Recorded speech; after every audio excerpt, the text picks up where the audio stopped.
अच्छा, एक हवाई जहाज पर बहुत लोग यात्रा कर रहे थे। 2 सीट वीआईपी लोगों का बुक था। एक पर एक वीआईपी आदमी का बंदर जा रहा था, दूसरे पर तोता जा रहा था। बताओ, हवाई जहाज पर बंदर और तोता। तोता ने बेल बजाई, जाके चोंच मारा, घंटी बजाई। हवाई जहाज के सर्वेंट लोग आए, साहब चाय कॉफी टॉफी पानी पानी। तोता ने कहा चाहिए कुछ नहीं, बस मौज ले रहे हैं, मजा ले रहे हैं। और सब चले गए। तोते ने फिर बेल बजाई, फिर हवाई जहाज के नौकर आए, साहब चाय पानी टॉफी कॉफी। कहा चाहिए कुछ नहीं, बस मौज ले रहे हैं। तो बंदर ने सोचा उसने मौज ले लिया, हम तो ले ही नहीं पाए, चलो हम ले लें। तो अब बंदर ने बेल बजाई तो फिर हवाई जहाज के नौकर क्या कर रहे हैं, साहब चाय कॉफी टॉफी। बंदर ने कहा अरे कुछ नहीं, मौज ले रहे हैं। अब नौकरों ने जाके हवाई जहाज के मुख्य अधिकारी से कहा कि 2 बार तोता मजाक किया, अब बंदर ने शुरू किया। साहब कब तक हम परेशान होते रहेंगे। हवाई जहाज के मालिक ने कहा दरवाजा खोलो, और बंदर और तोता दोनों को बाहर फेंक दो। दरवाजा खोला गया। बंदर ने तोता से कहा अब क्या होगा। तोता ने कहा होगा क्या, हम तो उड़ना जानते हैं, उड़ जाएंगे, बच जाएंगे। तुम उड़ना जानते हो? बंदर ने कहा ना, हम उड़ना तो नहीं जानते।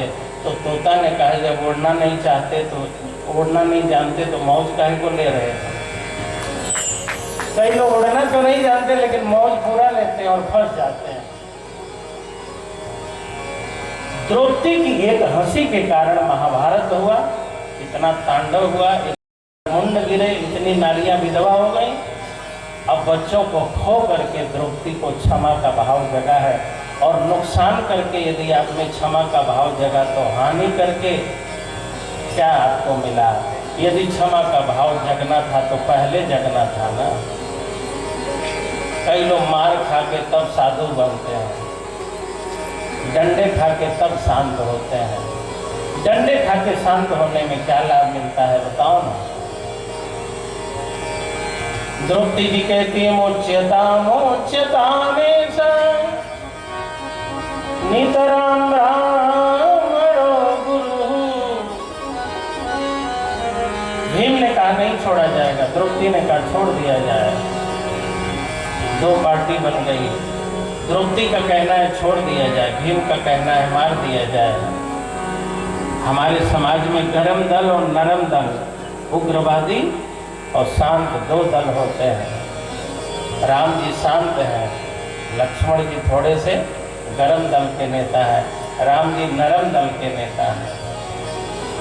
राम जी पहले अवसर देते हैं, लक्ष्मण जी अवसर के पक्ष में नहीं रहते हैं। सब जगह 2 तरह के लोग होते हैं, सब घर में 2 तरह के लोग होते हैं। भगवान करें सब घरों में राम लक्ष्मण जैसे हो, कुछ नरम हो कुछ गरम हो। ये ना हो कि सब गरम ही गरम हो जाए और सब नरम ही नरम हो जाए। भीम ने कहा दंड देना जरूरी है, अर्जुन ने कहा कि द्रौपदी तुम सोच लो। द्रौपदी ने कहा नहीं, दंड नहीं दिया जाएगा। भीम ने कहा दिया जाएगा। भगवान कृष्ण से पूछा गया प्रभु आप बताइए कि दिया जाए कि न दिया जाए। भगवान ने कहा देखो भाई, दंड देना जरूरी हो तो जरूर देना चाहिए, लेकिन विचार कर लेना चाहिए कि इस व्यक्ति का समाज के लिए, परिवार के लिए, राष्ट्र के लिए और लोगों के लिए योगदान क्या है। यदि व्यक्ति का योगदान बड़ा है तो उसके अपराधों को कम कर देना चाहिए, हल्का करके दंडित करना चाहिए। कई लोग पेशेवर प्रोफेशनल अपराधी नहीं होते हैं, लेकिन उनसे अपराध हो जाता है। तो जो स्वाभाविक रूप से अपराधी नहीं है और समाज के लिए उसने काम किया है, लोगों के लिए काम किया है, मान लो उससे गलती हो जाए तो क्या उसे अपराधी जैसा दंड दिया जाना चाहिए। जैसे मान लो आपके पिताजी जीवन भर आपका पालन पोषण किए और बुढ़ापा में आपके मखमली गद्दे पर और बढ़िया वाले बेड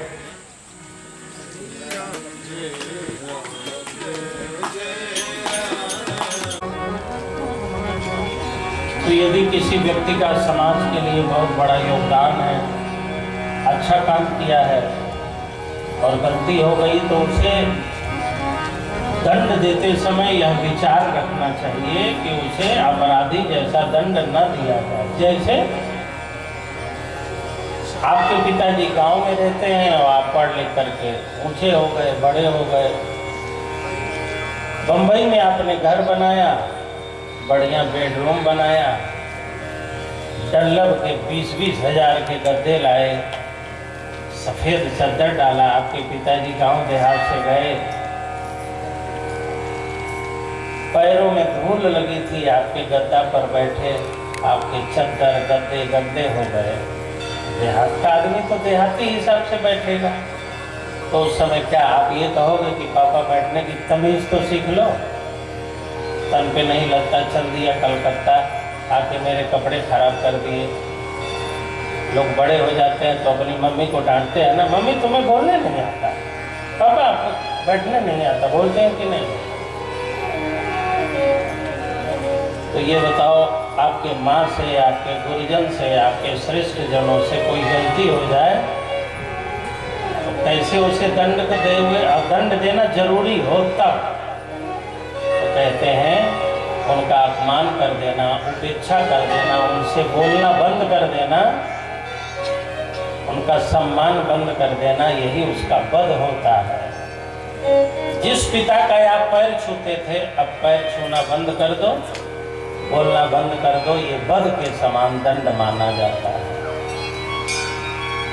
अश्वत्थामा अतिरथी वीर है, चिरंजीवी है, गुरु का पुत्र है, द्रोणाचार्य का पुत्र है, ब्राह्मण है। इसका दैहिक वध न किया जाए, शारीरिक वध न किया जाए। हम लोगों के गुरु जी का पुत्र है, हमारा पुरोहित है, क्या करें? इसके मस्तक में जो मणि है निकाल लो, इसकी शिखा को काट दो और इसके जनेऊ को निकाल लो।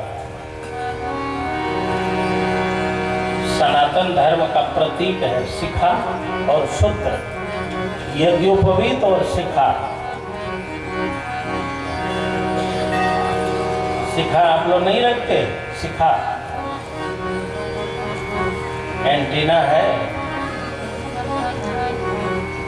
टीवी में यदि केबल ना हो, तार ना हो, तो टीवी में कुछ आएगा? ऐसे ही एंटीना ना हो तो आपके मस्तिष्क में कुछ आएगा? सनातन धर्म के लोगों ने अपने चिन्हों को, प्रतीकों को धीरे धीरे छोड़ना शुरू कर दिया। चंदन लगाना बंद कर दिया, जनेऊ बंद कर दिया, शिखा को काट दिया।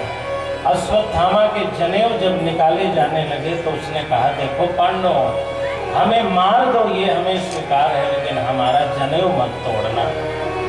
मैं हिंदू हूँ, सनातनी हूँ, तुम्हारे बच्चों को मारा है तो मेरा जनेऊ तो न तोड़ो ना, मेरी शिखा न काटो।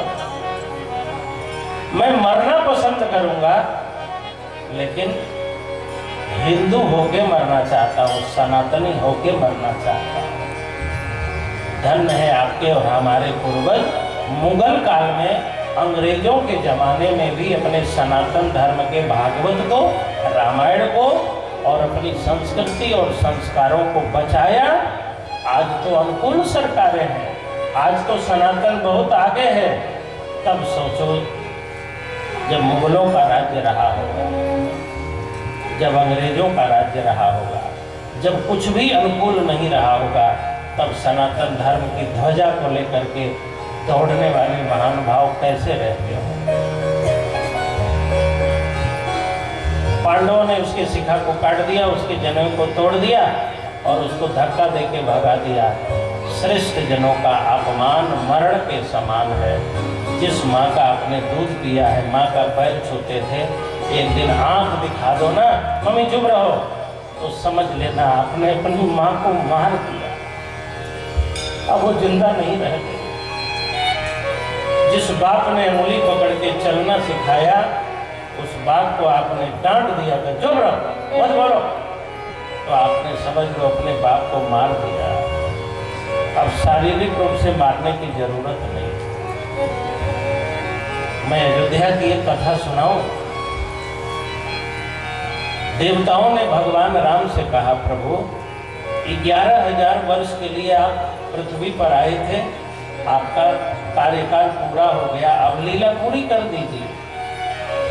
प्रकट हुए थे भय प्रकट कृपाला, अब गोपनीय हो जाइए। अंतक देवता, मृत्यु के देवता ऋषि के रूप में आए और कहा, प्रभु आप अंतिम लीला कैसे पूरी करेंगे, इसकी व्यवस्था बनाने के लिए आपसे मैं चर्चा करने आया हूँ। हम आप बात करें, उस बीच में कोई न आए, और जो आ जाए उसको आप प्राण दंड जरूर देंगे, वचन दीजिए।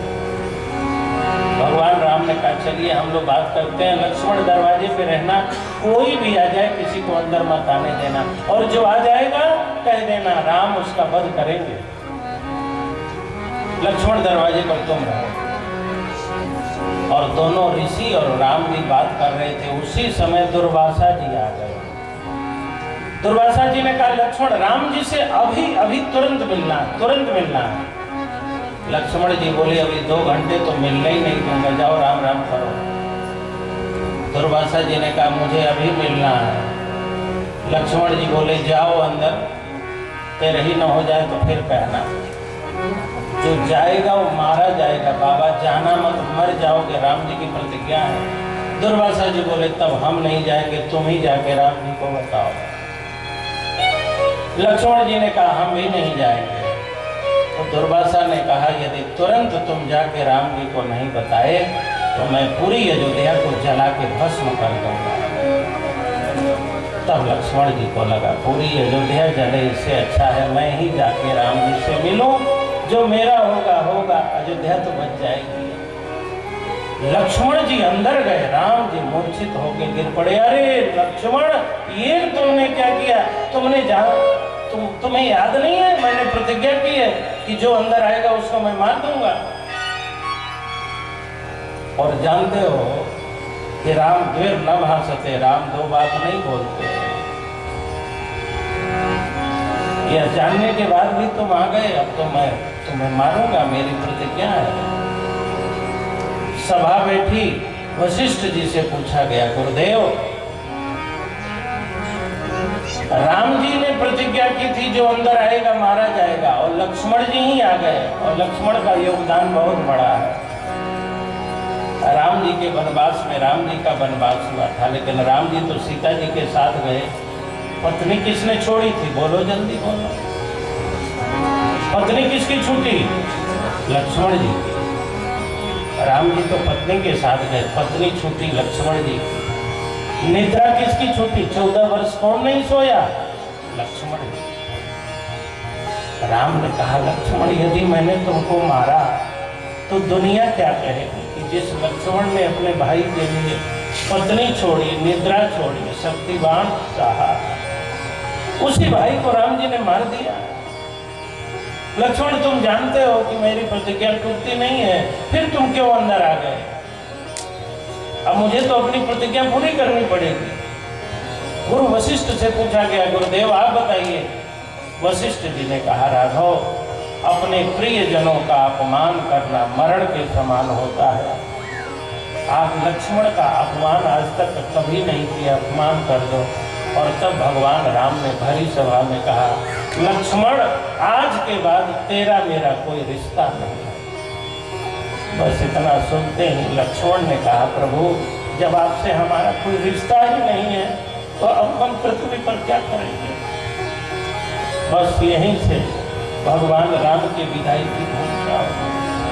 अपने श्रेष्ठ जनों का अपमान, माता पिता को डांट देना, फटकार देना, ये माता पिता के वध के समान।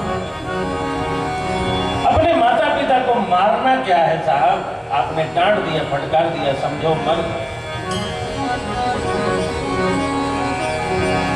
अपने पिता के ऊपर किसी ने थप्पड़ उठा लिया, डंडा उठा लिया, तब तो समझ लो अत्याचार कर दिया। डांटना, अपमान करना, ये मरण के समान। अश्वत्थामा का अपमान करके भगा दिया गया। अश्वत्थामा बद्री नारायण में गया और चुपचाप रहने लगा। और सोचने लगा कभी अवसर आएगा तो मैं बदला जरूर लूंगा, क्षमा करना, लेकिन उस कपटी के ऊपर कभी क्षमा न करना जिसका स्वभाव अच्छा न हो। पृथ्वीराज चौहान और महमूद गजनवी की कथा तो आप लोग जानते हो ना। दुष्ट के ऊपर क्षमा करना अपना ही नुकसान करने के समान है। पांडव राजा बन गए। भगवान कृष्ण ने कहा पांडव तुम लोग दुर्योधन को हरा दिए, राजा बन गए, धर्म की स्थापना हो गई, अब मैं द्वारका जा रहा हूँ। और भगवान श्री कृष्ण जब द्वारका जाने लगे, युद्ध के पहले आए थे, जाने लगे, सब लोग विदा करने में लगे थे। कुंती जी किनारे खड़ी, बुआ जी हैं लेकिन विधवा हैं, प्रभु यात्रा में जा रहे हैं, मैं सामने क्यों खड़ी हूँ। उत्तरा जी भी विधवा है, अभिमन्यु की धर्म पत्नी है, गर्भ में एक बच्चा है, यही बच्चा आगे चल के परीक्षित के नाम से जाना गया। अभिमन्यु की पत्नी भी विधवा है, बाल विधवा है, वो भी किनारे खड़ी है। पांडव लोग प्रभु को माला पहनाने में आरती करने में लगे हैं, कोई भेंट दे रहा है, कोई प्रणाम कर रहा है, कोई नमन कर रहा है, कोई रुदन कर रहा है। अश्वत्थामा ने देखा सब भगवान कृष्ण में लगे हुए हैं, गर्भवती नारी पर किसी की दृष्टि नहीं है, चलो 6 बाण मारो, उत्तरा का गर्भ नष्ट हो जाए ताकि पांडवों के वंश में आगे कोई दीपक न बजे और पांडव भी मर जाए। उसने 6 बाण चलाए, 5 बाण आकर के पांडवों को जलाने लगे और 1 बाण जाके उत्तरा के गर्भ को जलाने लगा। उत्तरा रोती हुई अब भगवान के सामने आके खड़ी हो, पाहि पाहि मां जोगिन देव देव जगतपते, नान्यं तद भयं पश्ये यत्र मृत्यु परस्परम्। जो उत्तरा ने कहा वो एक माँ ही कह सकती है, दुनिया में बाप और भाई और दूसरे लोग नहीं कह सकते, और जितना माँ कर सकती है उतना कोई नहीं कर सकता। उत्तरा जी कहती है प्रभु प्रभु प्रभु, हे द्वारकाधीश। प्रभु ने कहा कहो कहो क्या बात है। तो उत्तरा ने कहा मर जाऊं लेकिन मेरे गर्भ को बचा लेना ना, मैं भले मर जाऊं मेरे बच्चे को बचा लेना, ये बात केवल और केवल माँ कह सकती, माँ के अलावा ये कोई नहीं कह सकता, बाप में भी ये हिम्मत नहीं। प्रभु मैं भले मर जाऊं लेकिन मेरे बच्चे को बचा लेना, पांडवों के वंश में यही एक बचा है। प्रभु जब मेरे पतिदेव अभिमन्यु मरने लगे तो मेरा भी मन हो रहा था मैं सती हो जाऊं, चिता में कूद के मैं भी प्राण दे दूं, लेकिन मैं अपने पति के साथ सती इसलिए नहीं हो पाई क्योंकि मेरे गर्भ में बालक था। गुरुजनों ने समझाया बच्चा गर्भ में है, तुम ही नहीं मरोगी, 2 जीवों की हत्या होगी, मैं अपने पति के साथ सती नहीं हो पाई। नाथ मेरे बच्चे को तो बचा लो। अच्छा सुनो, उत्तरा जी सती होने जा रही थी लेकिन नहीं हो पाई, इच्छा अधूरी हो गई अपने बच्चे के लिए। वही उत्तरा जी इस कलयुग में जन्मी है, उनका नाम नारायणी पड़ा। मारवाड़ी समाज में उन्हीं को रानी सती दादी माता कहा जाता है। मारवाड़ियों के बीच में रानी सती माता की पूजा होती है ना, वही उत्तरा देवी इस कलयुग में जन्मी। अभिमन्यु उनके पति बने। अभिमन्यु का एक राजा के साथ युद्ध हुआ, अभिमन्यु जी राजा के रूप में जन्मे, मारे गए। तब वह नारायणी छत्राणी रानी सती ने विशाल रूप धारण करके राजा का वध किया और अपने पति के साथ कलयुग में सती हुई। राजस्थान के झुंझुनू में रानी सती दादी माता का मंदिर आज भी है, हम लोगों ने जाके दर्शन किया है। उन्हीं को रानी सती दादी माता बोला जाता है। उत्तरा जी ने कहा प्रभु मैं भले मर जाऊं लेकिन मेरे बच्चे को बचा लो। भगवान उत्तरा के गर्भ में गए, बच्चे को बचा लिए। उत्तरा जैसी कोई देवी नहीं हुई है जिसके गर्भ में भक्त तो पहले से था, भगवान भी पहुंच गए। और उत्तरा के गर्भ में भगवान पहुंच गए तो भगवान का नाम पड़ गया उत्तरायण। उत्तरा के गर्भ को जिसने अपना अयन अर्थात निवास बना लिया उन्हीं को कहते हैं उत्तरायण। परीक्षित जी कौन है? श्री कृष्ण के छोटे भाई।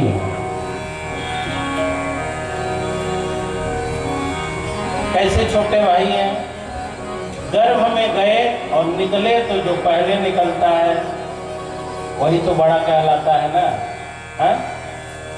कृष्ण जी गर्भ में गए और निकल आए पहले, और प्रभु जब निकल आए तो परीक्षित का जन्म हुआ। तो कन्हैया जी बड़े भैया हैं, परीक्षित उनके छोटे भैया हैं। परीक्षित के बहुत संबंध है। परीक्षित भगवान के छोटे भाई हैं। परीक्षित भगवान श्री कृष्ण के भक्त हैं और परीक्षित भगवान श्री कृष्ण के परम सखा अर्जुन के पौत्र हैं। बड़े संबंध हैं परीक्षित के। भगवान बोले उत्तरा जी आपके बच्चे की रक्षा हो गई, अब मैं जाऊं? और जैसे भगवान ने पूछा उसी समय कुंती जी आके भगवान के सामने खड़ी हो गई।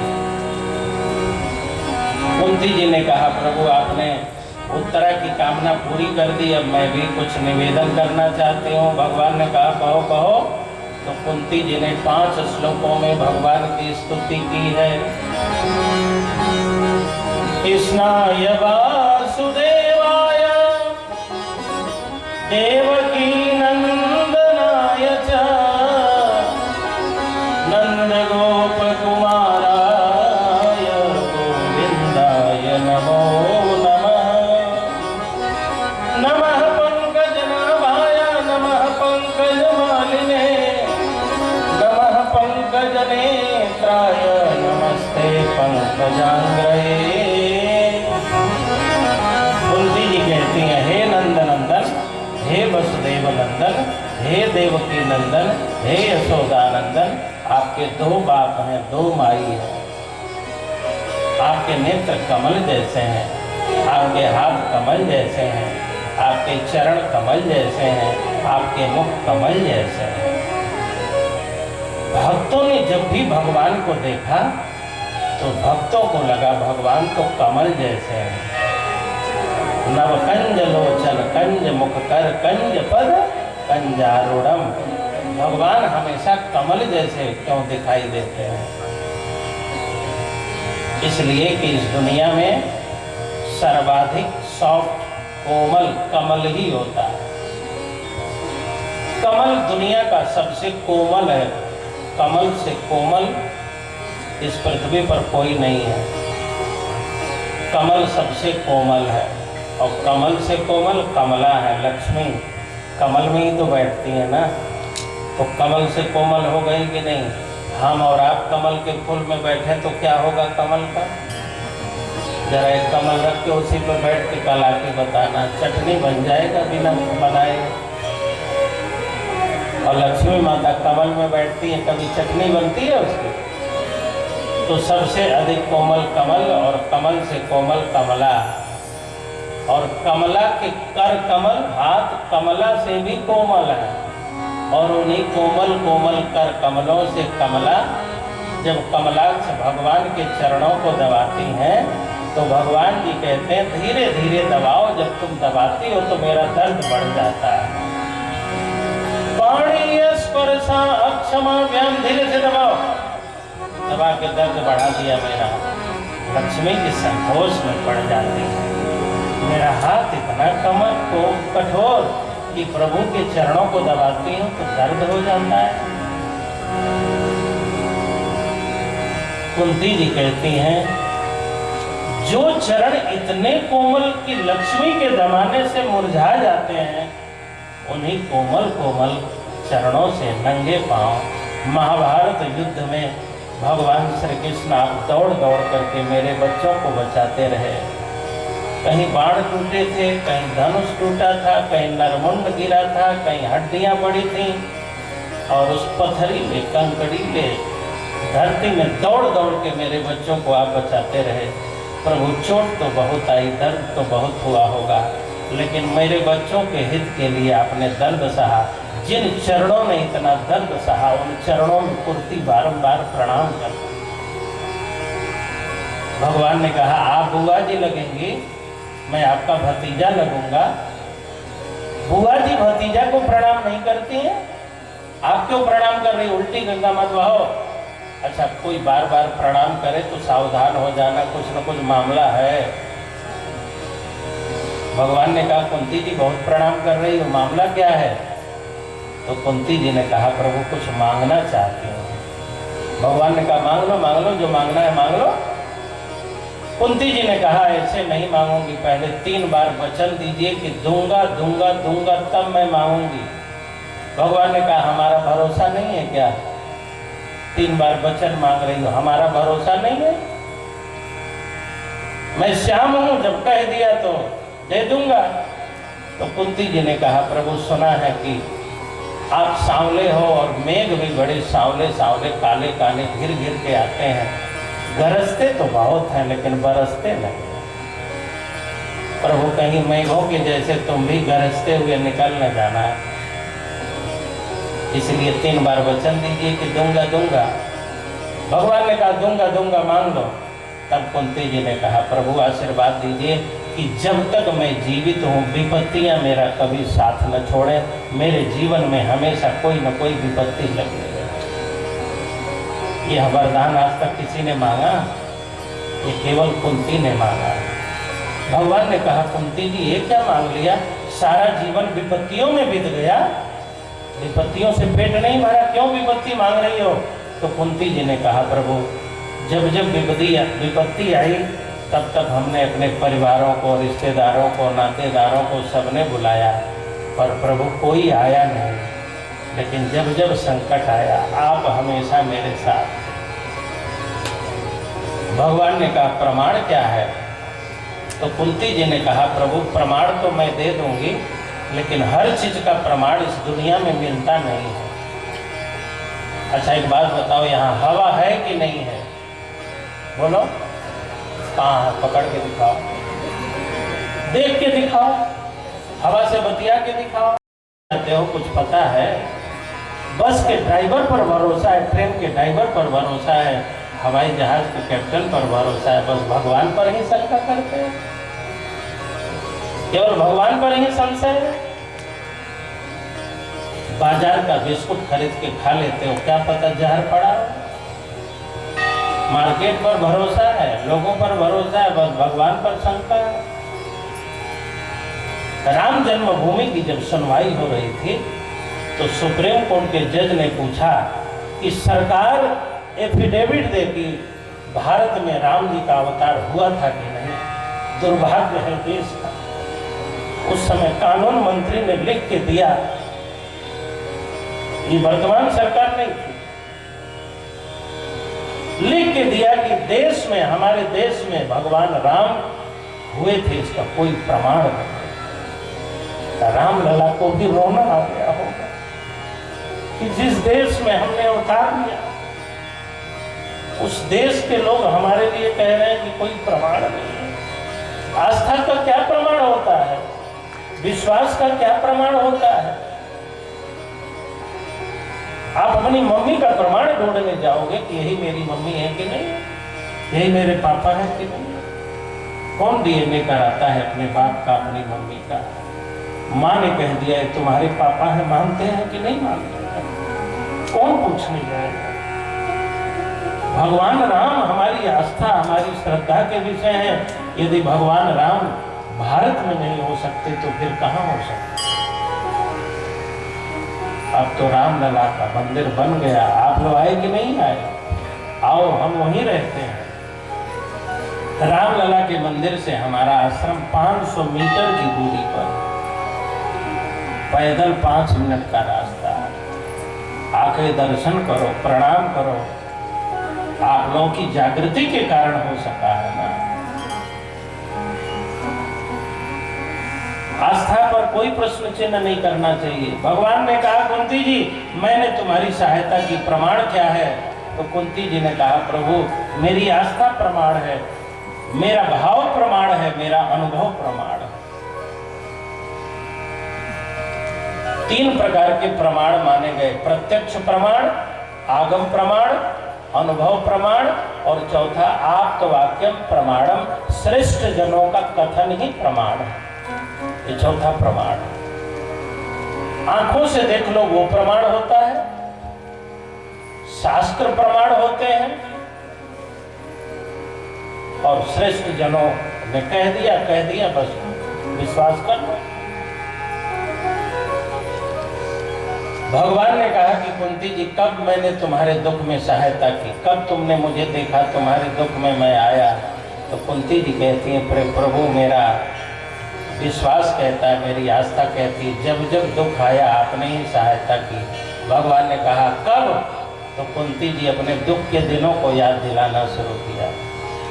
विशान महाग्ने पुरुषा दर्शना असर सभायां वनवास वृक्षतः मृधे नेकमहारथास्त्रतो द्रौण्यस्त्रतश्चास्म हरेभिरक्षिता।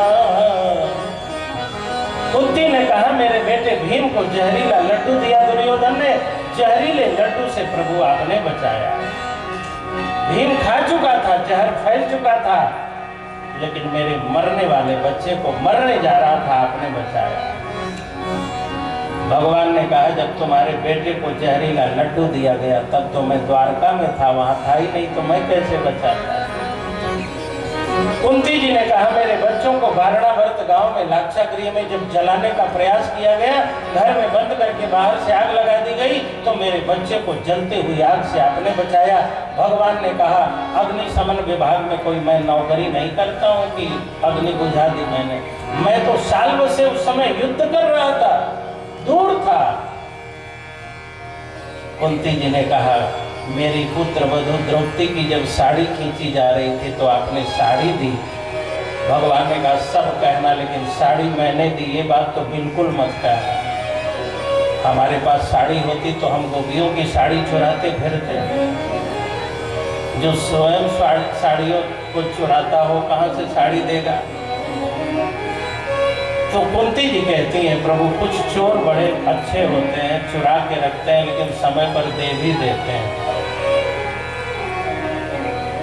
वो चोर घरों में भी होते हैं, आप लोगों को नहीं मालूम?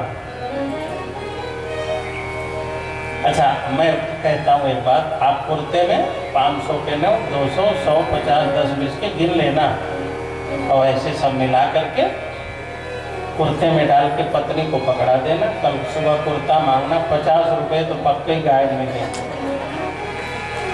ईमानदार घर की बात कह रहा हूँ, जो दबंग होगी वो कहो 100-200 निकाल ले। आप 100-200 वाले हो कि 50 वाले हो?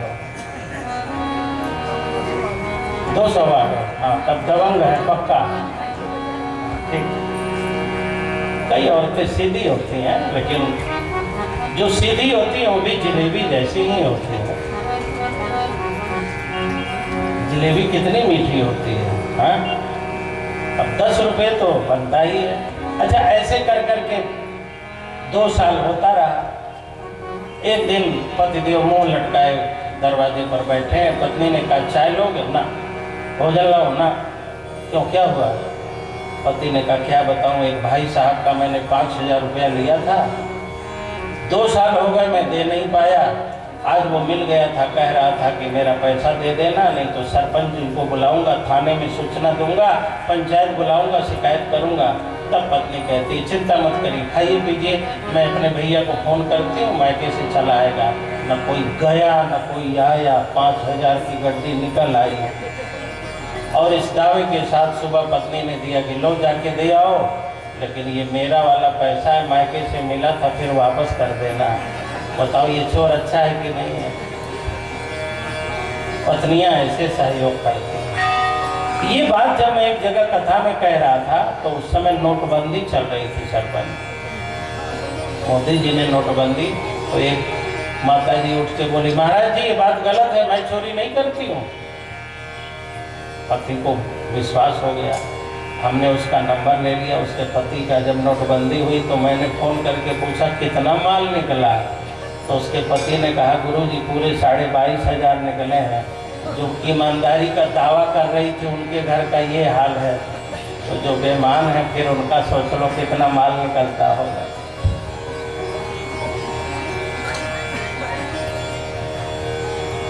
कुंती जी ने कहा प्रभु आपने साड़ी दी, गोपियों की चुरा के रखे थे, द्रौपदी को जरूरत पड़ी आपने दी। तो भगवान कृष्ण कहते हैं ना कुंती जी मैंने नहीं दी। कुंती जी ने कहा है आपने नहीं दी तो साड़ी कहाँ से आई? तब भगवान ने एक कथा सुनाई है, बहुत ध्यान से सुनिए। भगवान कृष्ण कहते हैं कुंती जी एक बार की बात है कि द्रौपदी बहन अपने पतियों के साथ हरिद्वार के कुंभ में स्नान करने गई थी, कुंभ नहाने। हरिद्वार में गंगा का जल बड़ा शीतल होता है, अंदर जाओ तो ठंडी लगेगी, बाहर रहो तो गर्मी लगेगी।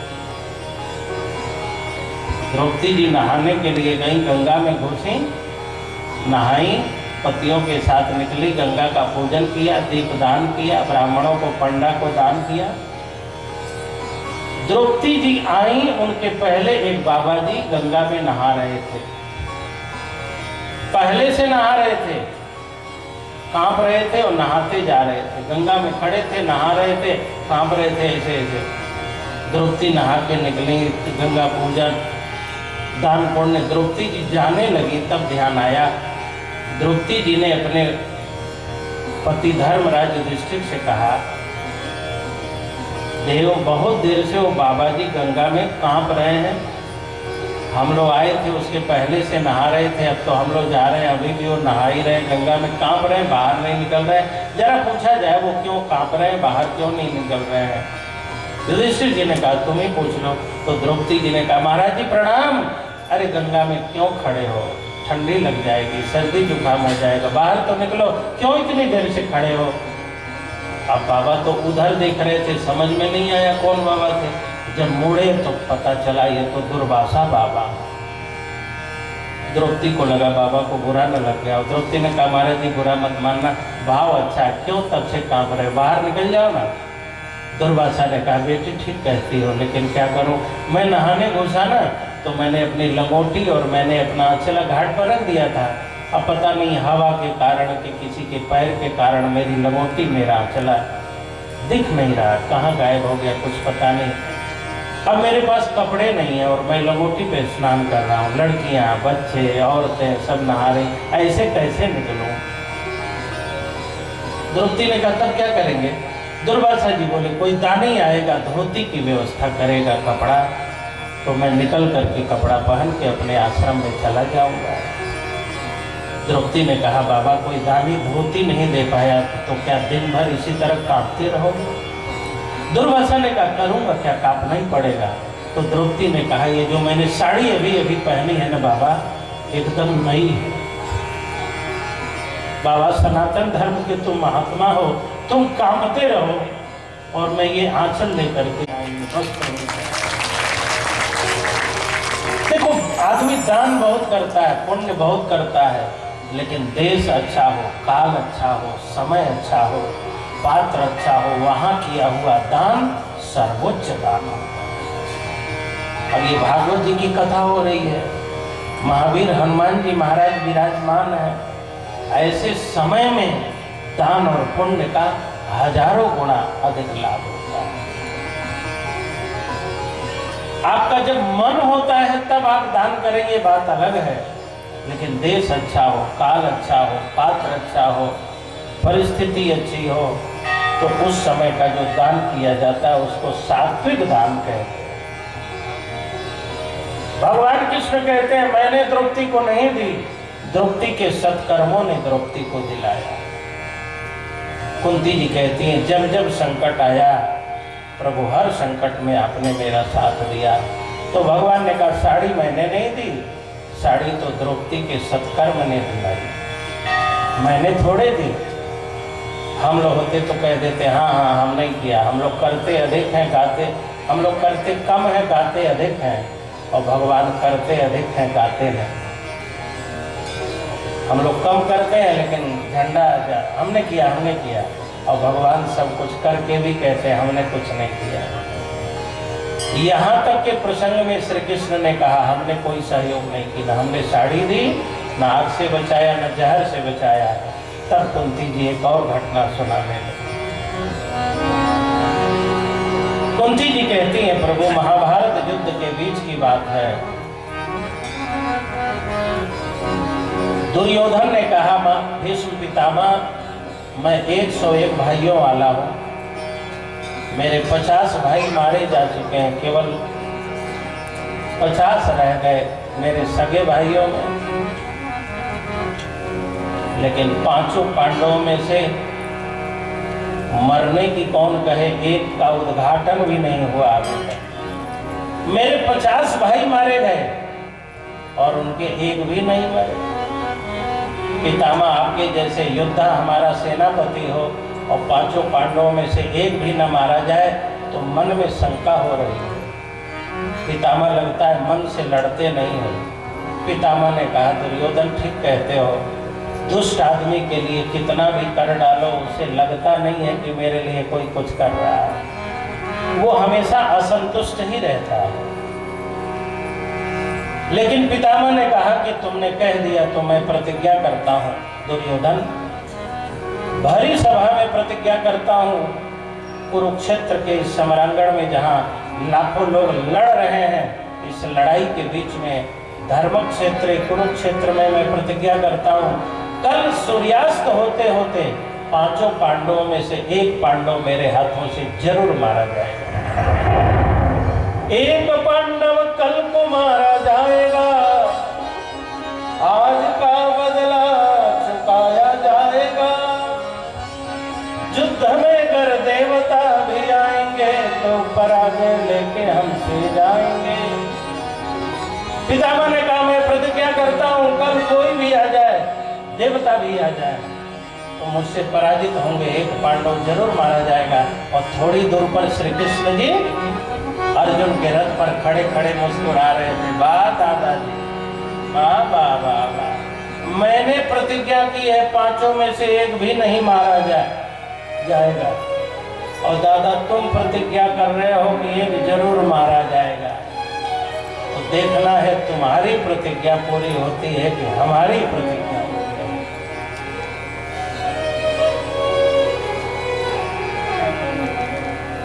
पांडव लोग शिविर में गए। दुर्योधन से पितामह ने कहा, कल सुबह 4 बजे अपनी पत्नी भानुमति को मेरे पूजा घर में भेज देना। तुम्हारी पत्नी को मैं अटल सौभाग्यवती होने का वरदान दे दूंगा। उसका सौभाग्य, स्त्री का सौभाग्य पति का जीवन ही तो होता है। तो तुम मरोगे नहीं और 5 पांडवों में से एक जरूर मरेंगे। एक मरेगा, दूसरा मर जाएगा विरह में, तीसरा मर जाएंगे, प्रेम है विरह में मर जाएंगे। पांडवों ने जाके अपनी पत्नी भानुमति से कहा, कल सुबह जग के चली जाना प्रणाम करने। दुर्योधन की पत्नी कल सुबह 4 बजे जगती है सिंह साहब। दुर्योधन जैसे लोगों की पत्नियां 4 बजे जग सकती हैं? सुबह 4 बजे तो किसी धर्मात्मा की पत्नी जगेगी। दुर्योधन की पत्नी से दुर्योधन ने कहा, सुबह बुलाया है ब्रह्मचारी जी ने, पितामह ने आशीर्वाद देने के लिए। दुर्योधन की पत्नी बोली तुम भी मूड खराब कर दे, तो 4 बजे कौन जगेगा? आशीर्वाद मिले चाहे बंगाली की खाड़ी में जाए। मेरी तो नींद 8 बजे टूटेगी तब मैं जाऊंगी। जो सोया सो होया, जो जागा सो पाया। उधर पांडव गए, जाके द्रौपदी से कहा, द्रौपदी जरा आज पनीर का पकौड़ा बनाओ, राजमा बनाओ, खीर बनाओ, मालपुआ बनाओ, पूड़ी बनाओ, 56 भोग बनाओ। द्रौपदी जी बोली, पांडवों से इतना आइटम बता रहे हो, जीत के आए हो क्या? पांडव बोले, ना ना ना, जीत के नहीं आए, कल कन्हैया की परीक्षा है। अच्छा, बच्चों की परीक्षा हो तो उस दिन माताएं बढ़िया बना के देती हैं कि नहीं? पराठा, चाउमीन, बर्गर, क्यों? यही तो आजकल अच्छा होता है। अच्छा, मूड अच्छा ना हो तब भी माताएं उस दिन बना के देती हैं कि जाओ नालायक, खा के परीक्षा तो बढ़िया से दो। पांडवों ने कहा कि द्रौपदी अच्छा भोजन बनाओ, कल द्वारकाधीश की परीक्षा है। उन्होंने प्रतिज्ञा की थी हम पांचों में से कोई मरेगा नहीं, और पितामह ने प्रतिज्ञा की है एक मरेगा। तो कन्हैया की कल परीक्षा है, अच्छा खिला पिला दो ताकि मूड बढ़िया बना रहे, ताकि परीक्षा का रिजल्ट अच्छा आवे। द्रौपदी ने भोजन बनाना शुरू किया। अच्छा, जिन्हें सूचना हो कल एक को मरना है, उसके घर में पकौड़ी बनेगी, बोलो, अरे बोलो ना, अरे बोल दो कि सब मौनी बाबा हो गए। और घूंघट वाली माता जी आप बताओ, चश्मा वाली माई बताओ, घर में मरण की सूचना हो पकौड़ी बनेगी, खीर बनेगी? यहाँ बन रही है। किसके भरोसे बन रही है? श्री कृष्ण के भरोसे बन रही है। क्यों घबराऊं रे, मेरा तो श्याम से नाता है। मुझे क्या घबराना है, कन्हैया से नाता है ना, वो जाने। क्यों घबराऊं मैं, मेरा तो श्याम से नाता है। क्यों घबराऊं मैं, मेरा तो श्याम से नाता है। दोनों हाथ ऊपर करके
बिजली के तार से है, वो बल्ब क्यों घबराए? जब बिजली आएगी तो जलूंगा। बल्ब वो घबराए जिसका कनेक्शन नहीं। बिजली आ भी जाएगी तो बल्ब जलेगा कैसे? भगवान देखने गए कि पांडवों की क्या स्थिति है। भगवान ने जाके देखा रात के 10 बजे और छन रहा है। पांडवों ने कहा आइए आइए प्रभु, चलिए 56 भोग खा लीजिए, आपको 56 भोग बहुत प्रिय है। भगवान ने कहा तुम सबको मालूम है 5 पांडवों में से कोई न कोई मरेगा और 56 भोग खाने जा रहे हो, 56 भोग बनवा रहे हो, एडवांस तेरे की तैयारी है क्या? पांडवों ने कहा प्रभु हमारी क्यों तेरही हो? जब आपने प्रतिज्ञा की है कि 5 पांडवों में से किसी को मरने नहीं दूंगा, तो भगवान की प्रतिज्ञा है, हम काहे को घबराएं? अच्छा एक बात बताओ, आपका अबोध बालक बीमार है और डॉक्टर ने कह दिया है कि कल शाम तक पता नहीं बचे कि नहीं, तो बच्चा तो आपकी गोदी में आराम से खा पी के सो जाएगा, नींद किसकी जाएगी बोलो ना, आंसू किसके आएंगे? बच्चा तो अबोध है, उसे क्या मालूम है कि डॉक्टर ने क्या कहा। भक्त तो बालक जैसा होता है ना। पांडवों ने कहा प्रभु हमें कोई डर नहीं है, हम निडर हैं, मरना हो तो मर जाएंगे, जीवित रहना हो तो जीवित रहेंगे। पांडवों ने कहा तुम खाओ हम नहीं खाएंगे। बेटा बीमार हो बेटा खा लेगा, लेकिन माँ को नींद नहीं आएगी, बाप खाना नहीं खाएगा। प्रभु ने भोजन नहीं किया उस रात में। पांडव खा पी के तान दुपट्टा भगवान के भरोसे सो गए। भगवान को नींद नहीं आई। रात के 1 बजे भगवान द्रौपदी के शयन घर में पहुंच गए चुपचाप। द्रौपदी जी को जगाया, बहन जगो जगो जगो। द्रौपदी जी जगी, आंख मिचती हुई बोली, द्वारकाधीश आप भी मूड खराब कर देते हो, अभी अभी तो सोई थी, जगा दिया आपने, नींद खराब कर दी मेरी आपने। भगवान ने कहा द्रौपदी जब तुमने पुकारा था कि साड़ी लाइए दीजिए तो मैं भी सो रहा था, तब तो मेरा मूड नहीं खराब हुआ था, और मेरी जरूरत पड़ गई तो तेरा मूड खराब हो गया। द्रौपदी ने कहा क्षमा करिए, काम क्या है?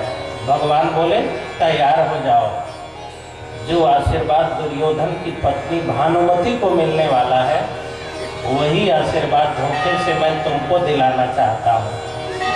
बनाए कोई खाएगा वो जो जिसे कृष्ण खिलाएगा, कमाए वो भोगेगा वो जिसे कृष्ण भोगाएगा, चले वो लेकिन मंजिल पहुँचेगा वो जिसे कृष्ण पहुँचाएगा।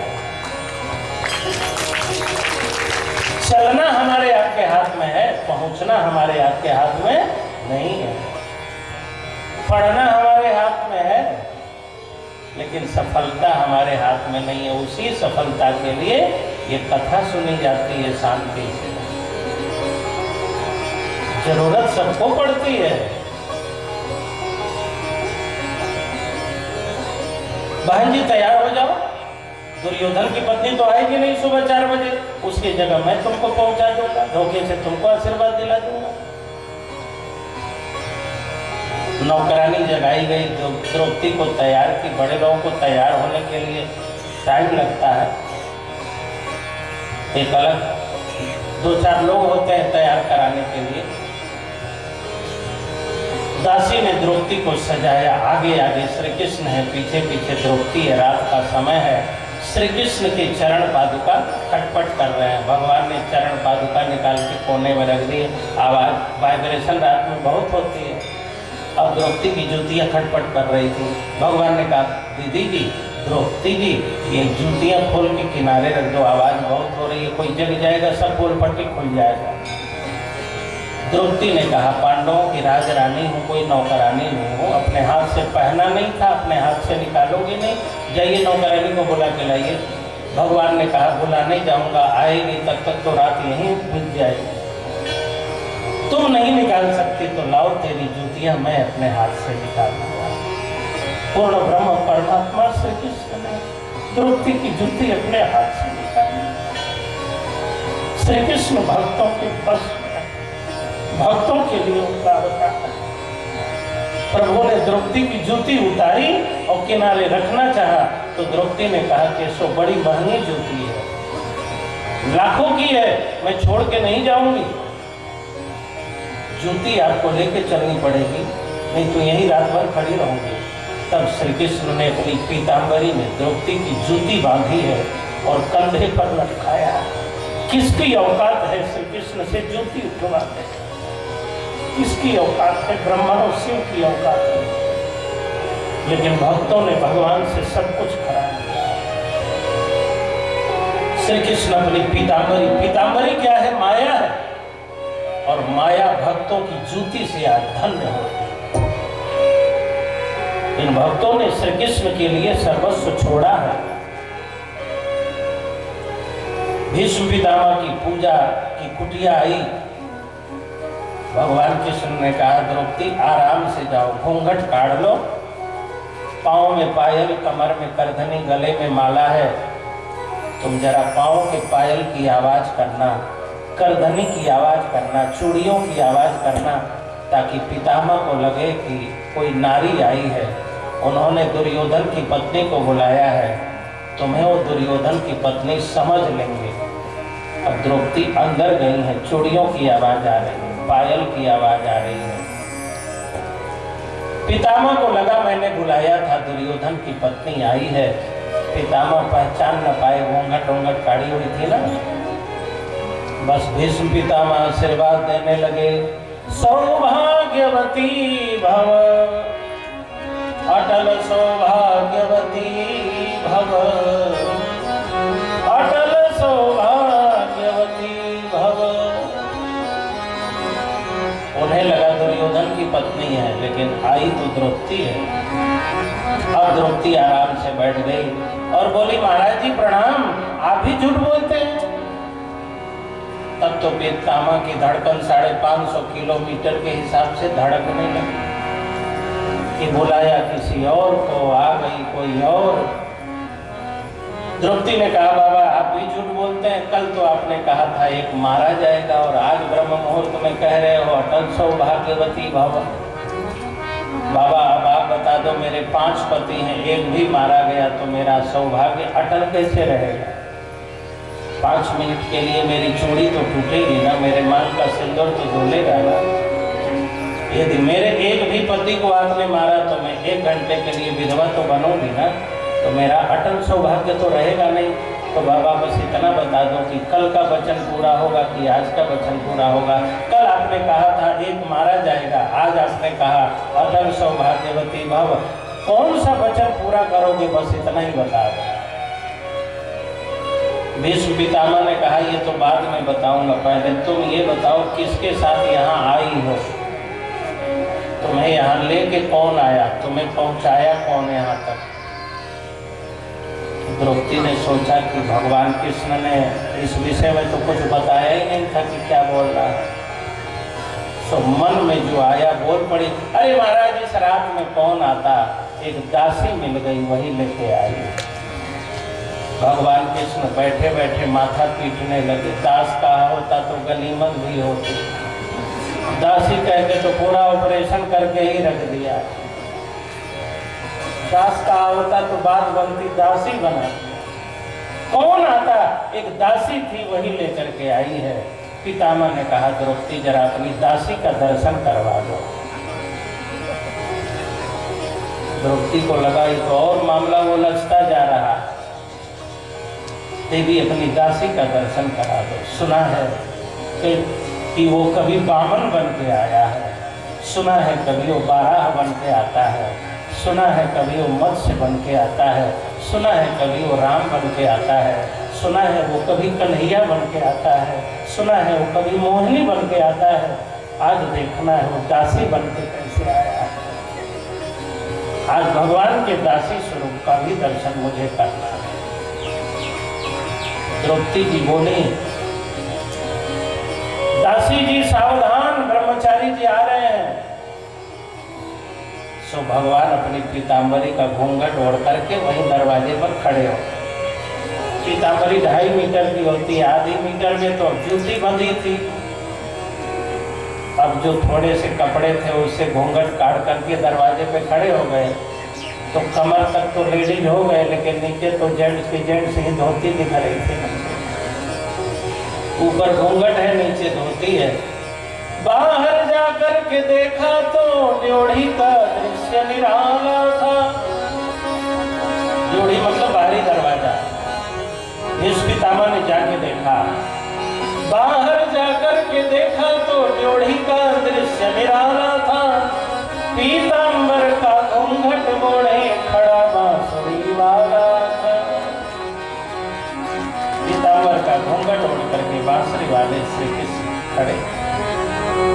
पितामह बोले तो द्रौपदी तुम्हारी दासी तो बड़ी मॉडर्न जमाने की है, नीचे धोती पहनती है, ऊपर घूंघट निकालती है, जरा इससे कहो अपना मुखड़ा तो दिखाए, घूंघट तो हटाए। द्रौपदी जी ने कहा, दासी जरा घूंघट हटाओ। तो भगवान कृष्ण ने सिर हिलाया। द्रौपदी जी बोली, पितामह जी ये दासी शर्मा रही है, कह रही है इतने बुजुर्ग के सामने कैसे घूंघट हटाऊं। पितामह के हाथों में आंसू आ गए। केशव, द्रौपदी की जूती बांधने में लज्जा नहीं आई, दासी बनने में आपको लज्जा नहीं आई, और एक भक्त को दर्शन देने में आपको लज्जा आ रही है। केशव, जरा इस रूप का भी तो दर्शन करा दो, ताकि दुनिया देख ले कि श्री कृष्ण अपने भक्तों के लिए सब कुछ कर सकते हैं। आप ऐसे भागवत की कथा सुन रहे हो जिसमें श्री कृष्ण के सारे उन चरित्रों का वर्णन है जिन चरित्रों को श्री कृष्ण ने अपने भक्तों के लिए संपन्न किया। आपके लिए वो क्या नहीं बन सकते, सब कुछ बन सकते हैं। श्री कृष्ण को कौन दासी बना सकता है, कौन जीतू उठा सकता है, लेकिन भगवान कृष्ण ने अपने भक्तों के लिए जूती तक उठाया। कुंती जी कहती है, प्रभु हम लोग जब जब संकट में पड़े तब तब आपने सहयोग दिया, आशीर्वाद दो कि वही संकट बना रहे ताकि आपकी उपस्थिति रहे। प्रायः करके आदमी धनवान हो जाता है, वैभव वाला हो जाता है तो भगवान को भूल जाता है।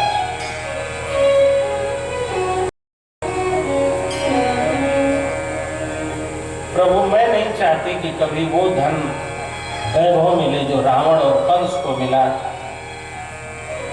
रावण भी तो पूर्व जन्म का भगवान का दूत था कि नहीं, सेवक था कि नहीं। कंस भगवान का मामा था कि नहीं, दुर्योधन भगवान का समधी था कि नहीं। जितने दैत्य अत्याचारी और कंस है तब तो भगवान के कुछ न कुछ हैं, लेकिन धन पाके सब पागल हो गए, धन और वैभव पाके भूल गए। कुंती जी यही कहकर के रुदन करने लगी। भगवान ने कहा, कुंती जी आपने हमसे विपदा मांगी, लेकिन हमारे पास विपदा है ही नहीं, तो मैं विपदा कैसे दे दूं। मिठाई वाले से कपड़ा मांगोगे तो कहाँ से दे देगा, कपड़े की दुकान पर दवा मांगोगे तो कहाँ मिल जाएगा। भगवान ने कहा मेरे पास विपदा नहीं है तो मैं विपदा तो नहीं दूंगा, लेकिन कुंती मैं उल्टा कर दे रहा हूँ, संपदा हमेशा तुम्हारे घर है। कुंती जी से मिलने के बाद भगवान श्री कृष्ण भीष्म पितामह से मिलने के लिए गए। भीष्म पितामह 54 दिनों से बाणों की सैया पर लेटे हैं। इस संसार में 3 तरह के लोग होते हैं। कितने तरह के लोग, खंडेलवाल जी, कितने तरह के लोग? 3 तरह के लोग। एक भीष्म पितामह जैसे लोग जो ब्रह्मचारी हैं, भोगों के विषय में कुछ पता ही नहीं, भोगों को भोगा ही नहीं। दूसरे मनु और शत्रुपा जैसे लोग भोगों को संयम पूर्वक भोगा है, जो आप लोगों का मार्ग है, गृहस्थ का मार्ग है। संयम पूर्वक संतान की प्राप्ति के लिए भोग करना है, इंद्रियों की तृप्ति के लिए नहीं, क्योंकि भोगों से इंद्रियों की कभी तृप्ति हो ही नहीं सकती। आग में लकड़ी डालते रहो तो क्या कभी अग्नि बुझने वाली है? गृहस्थ का जीवन तपस्या के लिए होता है, गृहस्थ का जीवन भोग के लिए नहीं होता है। एक नारी के साथ रहने से मन मर जाता है, 2 नारी के साथ रहने से मन जन्म ले लेता है, और 3 नारी के साथ रहने से मन बिगड़ जाता है। अच्छा, मान लो आपको रसगुल्ला बहुत पसंद है और 1 महीने लगातार रसगुल्ला खाओ तो मन भर जाता है कि नहीं? बोलो ना, भर जाता है कि नहीं? फिर कभी ऐसा हो जाता है कि रसगुल्ला ज़्यादा खा लिया तो उल्टी भी होने लगती है, पेट भी खराब हो जाता है, तो फिर आप उसको बंद कर दो। अब लाना मत, बस बता दिया, हटाओ उसको, हटाओ।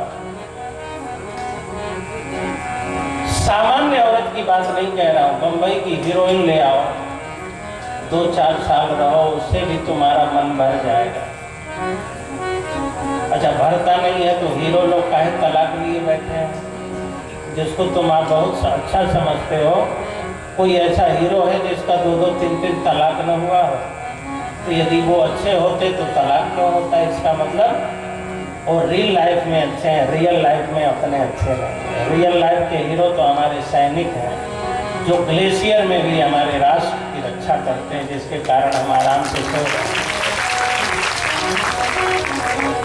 रियल लाइफ में तो वो महापुरुष हीरो है जिसने 500 वर्षों से लगा हुआ कलंक दूर करके अयोध्या में रामलला को बैठा। रियल लाइफ में तो हम पाराशरण जी को हीरो मानते हैं, जो वृद्धावस्था में भी खड़े होकर के रामलला के लिए बहस करते हैं। रियल लाइफ का हीरो तो हम जज साहब को मानते हैं, जिन्होंने रामलला को उचित सम्मान दिया और न्याय की इज्जत रखी। ये सब हीरो है ना।